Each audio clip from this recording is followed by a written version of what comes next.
Mabuhay! Alam niyo ba ang pagkakaiba ng Tagalog, Pilipino at Filipino? Ating talakayin. Ang Tagalog ay ang wikang pinagbatayan ng pambansang wika ng Pilipinas. Filipino naman ang unang tawag sa pambansang wika ng Pilipinas. Filipino ang pambansang wika ng Pilipinas, ang lingua franca ng mga Pilipino at isa sa mga opisyal na wika sa Pilipinas kasama ang Ingles na ipinatupad noong 1987 taon.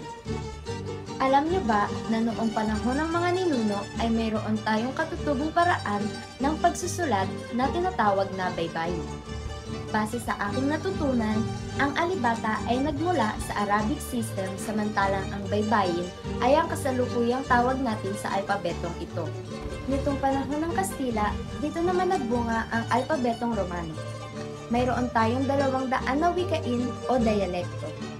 Sumunod naman dito ang panahon ng Revolusyon kung saan tumindi ang damdaming nasyonalismo ng mga mamamayan.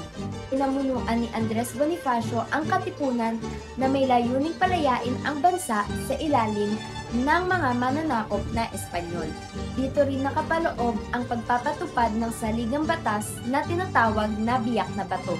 Noong panahon ng Amerikano, Batas bilang 74 noong Marso 21, 1901, nagkaroon ng paaralang pambayan na kung saan ang mga sundalong guro ay tinatawag na Thomasines.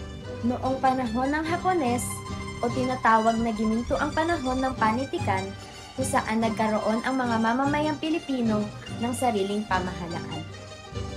Dito rin nagbunga ang haiku na isang uri ng tula ng mga Hapones at tanaga naman sa wikang Tagalog. Dito rin nagbunga ang liwayway na isang uri ng magazine na nakalathala sa wikang Tagalog. Magdako naman tayo sa panahon ng malasariling pamahalaan hanggang kasalukuyan. Ang Kongreso ay gagawa ng mga hakbang tungo sa pagpapaunlad at pagpapatibay ng isang wikang pambansa na batay sa isa sa mga umiiral na katutubong wika.